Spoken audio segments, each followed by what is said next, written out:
Hello students, welcome to mathematics by Shivi. आज मैं आप लोगों के बहुत सारे क्वेश्चंस के जवाब देने के लिए इस वीडियो में आई हूँ। बहुत सारे स्टूडेंट्स के कमेंट आ रहे थे, मैम नॉलेज ऑफ आईसीटी के बारे में बताइए, उसमें किस टाइप के क्वेश्चंस आने वाले हैं, कौन सी बुक आईसीटी के क्वेश्चंस के लिए बेस्ट रहेगी। इन सारे क्वेश्चंस के आंसर आज आपको इस वीडियो में मिल जाएंगे स्टूडेंट्स। ठीक है, मेरे साथ वीडियो के एंड तक बने रहें, क्योंकि मैं इस वीडियो में आपको लास्ट में कुछ प्रीवियस ईयर क्वेश्चंस भी कराऊंगी, जो कि बहुत ही सिंपल क्वेश्चंस इस एग्ज़ाम में पूछे जाते हैं एनवीएस, केवीएस, DSSB के एग्ज़ाम में।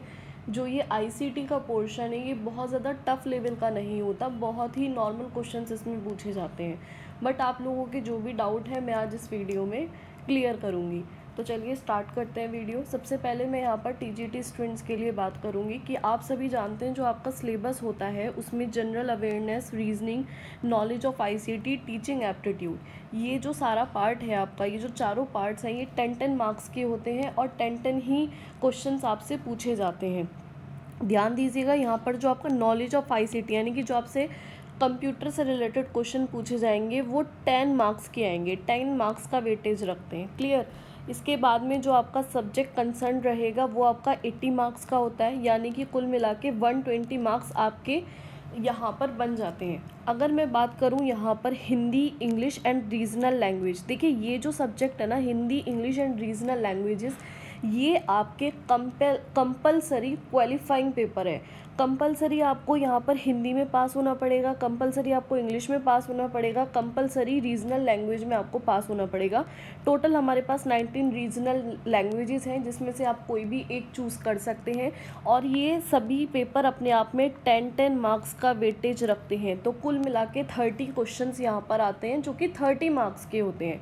और इसमें आपको 40% मार्क्स लाने कंपलसरी हैं। इट मीन्स 10 में से कम आपके 4 क्वेश्चन बिल्कुल ठीक होने चाहिए, तभी आप हिंदी के अंदर क्वालिफाइंग माने जाएंगे। मीन्स 10 में से 4 आपके हिंदी में आने चाहिए, 10 में से 4 इंग्लिश में आने चाहिए, 10 में से 4 आपके रीजनल लैंग्वेज में आने चाहिए। मतलब आपको अलग अलग क्वालिफाई करना इम्पॉर्टेंट है। जब आप ये तीनों पेपर क्वालिफाई कर लेते हैं ना बेटा, उसके बाद ही आपके ये जो ऊपर के क्वेश्चंस हैं, ऊपर के जो पेपर हैं आपके, general aware, reasoning, ICT, teaching aptitude और सब्जेक्ट जो भी आप चूज़ कर रहे हैं, वो बाद में चेक किए जाते हैं। ये कब चेक किए जाते हैं? जब आप इन तीनों में पास हो जाते हैं। तो यहाँ पर ध्यान देने देख की बात ये है कि आपको हिंदी, इंग्लिश और रीजनल लैंग्वेज को हल्के में नहीं लेना है, इन पर प्रॉपर फोकस करना है।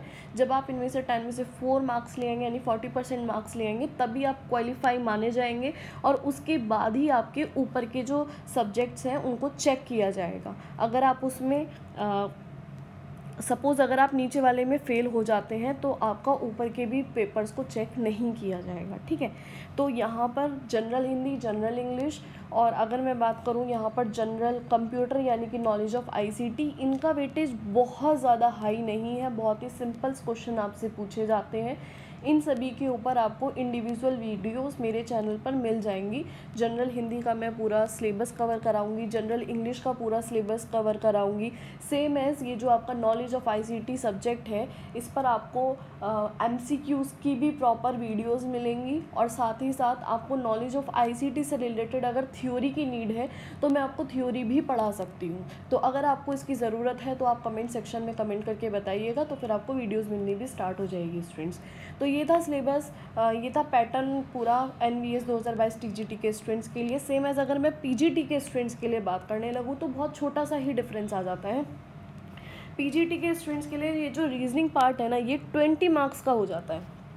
टीजीटी वाले स्टूडेंट्स के लिए 10 मार्क्स की रीजनिंग आती है और पीजीटी वाले कैंडिडेट्स के लिए रीजनिंग 20 मार्क्स की आती है। साथ ही यहाँ पर नॉलेज ऑफ आईसीटी ये आपकी केवल 10 मार्क्स की आने वाली, 10 क्वेश्चन 10 मार्क्स के। ठीक है, बाकी सब कुछ आपका सेम रहेगा। टोटल मिला के यहाँ पर 130 क्वेश्चंस यानी 130 मार्क्स के बन जाते हैं।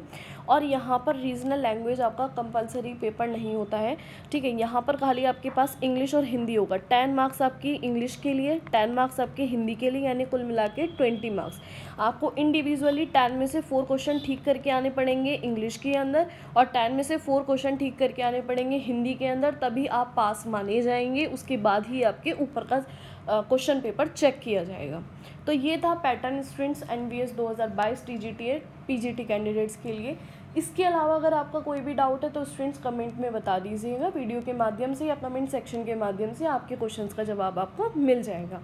अब बढ़ते हैं हमारा मेन टॉपिक यानी ICT की तरफ। तो आपको ये चीज़ तो क्लियर हो गई होगी कि TGT एंड PGT स्टूडेंट्स आप लोगों के लिए केवल 10 क्वेश्चन एग्जाम में आने वाले हैं ICT से रिलेटेड, जो कि 10 क्वेश्चन 10 मार्क्स के ही होंगे, यानी 1 क्वेश्चन 1 मार्क्स। सॉरी। बात करते हैं सिलेबस क्या होगा ICT का। ICT के सिलेबस में बहुत ही सिंपल क्वेश्चंस आपसे पूछे जाएंगे। सबसे पहले सिलेबस की अगर मैं बात करूं तो यहाँ पर आपसे पूछा जाएगा इंट्रोडक्शन कंप्यूटर के बारे में। कंप्यूटर का इंट्रोडक्शन जो भी है पूरा वो हम यहाँ पर कवर करेंगे फर्स्ट चैप्टर में, जैसे कि डेवलपमेंट ऑफ कंप्यूटर आ जाएगा। सेकेंड अगर मैं बात करूँ तो यहाँ पर कंप्यूटर जनरेशन के बारे में आ जाएगा। सेकंड आ जाएगा आपका टाइप्स ऑफ कंप्यूटर, जैसे अकॉर्डिंग टू साइज़ अगर हम बात करें माइक्रो कंप्यूटर क्या होते हैं, मिनी कंप्यूटर क्या होता है, main frame computer, super computer, ये सब टॉपिक्स आपके आ जाएंगे टाइप्स ऑफ कंप्यूटर के अंदर। ठीक है, फिर बात करते हैं कैटेगराइजेशन ऑफ कंप्यूटर की। तो कैटेगराइजेशन ऑफ जो कंप्यूटर होता है ना स्टूडेंट्स, वो होता है वर्किंग सिस्टम के हिसाब से, जैसे digital computer, analogy computer, hybrid computer, optical computer, ये सब चीज़ें जो आ जाएंगी वो आपकी कैटेगराइजेशन के अंदर आ जाएगी। ठीक है, तो आप चाहें तो स्टूडेंट्स मैं आपको इन टॉपिक्स पर पर्टिकुलर वीडियोस दे सकती हूँ। जैसे सपोज़ आप चाहें कि मैम टाइप्स ऑफ कंप्यूटर के बारे में आप हमें डिटेल में बताइए, क्योंकि MCQs में वो सारे क्वेश्चंस कवर नहीं हो पाएंगे। MCQs में केवल प्रीवियस ईयर क्वेश्चंस ही पढ़ा पाएंगे, लेकिन अगर आप चाहें तो मैं आपको थ्योरी पढ़ा सकती हूँ, लाइक टाइप्स ऑफ कंप्यूटर में क्या क्या होता है। बात करूँ अगर मैं टाइप ऑफ कंप्यूटर की, तो अभी मैंने आपको बताया कि टाइप ऑफ कंप्यूटर में आपके पास आ जाएंगे यहाँ पे micro computer, mini computer, main frame computer, super computer. तो ये होते क्या हैं, कैसे ये वर्क करते हैं, कब इनका डेवलपमेंट हुआ, कौन से ईयर में हुआ, किसने किया, इससे रिलेटेड जितने भी क्वेश्चन होंगे वो आपके थ्योरी के अंदर आ जाएंगे। तो आपके लिए थ्योरी पढ़ना ज़्यादा बेटर रहेगा एज़ कम्पेयर टू MCQs के खाली सॉल्व करना। तो मैं सभी स्टूडेंट्स को ये बोलूँगी कि खाली आप MCQs पढ़कर एग्ज़ाम में ना जाएं, भले ही MCQs बहुत ही लो लेवल के आते हैं, लेकिन अगर आपको थ्योरी अच्छे से पता होगी तभी आप MCQs को सॉल्व कर पाएंगे, है ना। तो आगे बात करते हैं, इसमें फंक्शंस ऑफ कंप्यूटर आ जाएगा आपका एक टॉपिक। इसके बाद है कंप्यूटर सिस्टम, जिसमें कंप्यूटर सिस्टम के अंदर हार्डवेयर के बारे में और सॉफ्टवेयर के बारे में स्टडी होगी। लैंग्वेजेस ऑफ कंप्यूटर आ जाएगा। लैंग्वेजेस ऑफ कंप्यूटर आप जानते हैं बहुत सारी होंगी, जैसे मशीन कोड आ जाएगा, असेंबली लैंग्वेज आ जाएंगी। इस तरीके की जो लैंग्वेजेस होंगी वो लैंग्वेज ऑफ कंप्यूटर में आएंगी। Highest level language, highest level languages कैसे होती हैं, जैसे फोर्टान होती है, कोबोल होती है, बेसिक होती है, पास्कल होती है, फोर्थ होती है, ये सारी लैंग्वेजेस आ जाएंगी हाईएस्ट लेवल लैंग्वेज के अंदर। इसके बाद में कंप्यूटर बग्स आ जाएगा, वायरसेस आ जाएंगे। ठीक है, कंप्यूटर टेक्नोलॉजी एक टॉपिक आ जाएगा, कंप्यूटर का पूरा नेटवर्किंग सिस्टम क्या है ये एक टॉपिक आ जाएगा, एब्रीविएशन कंप्यूटर आ जाएंगे, कंप्यूटर टर्मिनोलॉजी आ जाएगी। इस तरीके से करके ये आपका पूरा एक कंप्लीट डिटेल्ड सिलेबस है ICT का। Clear students? आप मुझे कमेंट ज़रूर करके बता दें कि आप इस पर थ्योरी चाहते हैं या MCQ चाहते हैं, क्योंकि नेक्स्ट वीडियो जो पार्ट 2 आपको ICT से रिलेटेड मिलेगा वो आपके क्वेश्चन के हिसाब से मिलेगा कि आप क्या चाहते हैं कि मैं आपको थ्योरी पढ़ाऊँ या फिर मैं आपको MCQs पढ़ाऊँ। जैसा आप चाहेंगे, जो आपकी विश होगी, आपको उसी के अकॉर्डिंग वीडियोस मिल जाएंगे स्टूडेंट्स। अभी मैं आपको बताना चाहती हूँ, ये था आपका सिलेबस। ठीक है, इसको आप अच्छे से नोट कर सकते हैं, किसी भी कॉपी पेन को लेकर आप इसको अच्छे से नोट कर लें कि आपको कौन कौन से टॉपिक को डिटेल में पढ़ने की ज़रूरत है ICT के लिए। अब मैं बात करना चाहूँगी कि कौन कौन से क्वेश्चंस आपके ICT के सिलेबस में प्रीवियस ईयरली आए हुए हैं। बहुत ही सिंपल क्वेश्चंस हैं, ताकि आपको पता चल जाए कि पैटर्न कैसा रहेगा, थोड़ा सा क्वेश्चन का एक लेवल क्या रहेगा, है ना। तो सैम्पल क्वेश्चंस देख लेते हैं। मैं इस वीडियो में केवल 5 क्वेश्चन के बारे में डिस्कस करूंगी, बाकी MCQs के बारे में नेक्स्ट वीडियोज़ में डिस्कस करेंगे पार्ट 2 में, जिसका लिंक आपको डिस्क्रिप्शन में मिल जाएगा स्टूडेंट्स। तो चलिए यहाँ पर देखते हैं सैम्पल क्वेश्चन। फर्स्ट क्वेश्चन बहुत सिंपल सा दिया हुआ है, who is called father of computer. और हम सभी जानते हैं कि फादर ऑफ कंप्यूटर कौन है, चार्ल्स बेबेज। बहुत ही सिंपल क्वेश्चन था। Next one, the most outstanding contribution, most outstanding contribution in the development of blue print. यहाँ पर बात हो रही है ब्लू प्रिंट में सबसे ज़्यादा मोस्ट आउटस्टैंडिंग कॉन्ट्रीब्यूशन किसका रहा है, किसमें? फर्स्ट डिजिटल कंप्यूटर में। ऑप्शन है आपके पास Herman Hollerith, Charles Babbage, Blaise Pascal, William Burroughs. इसका आंसर है स्टूडेंट्स चार्ल्स बेबेज।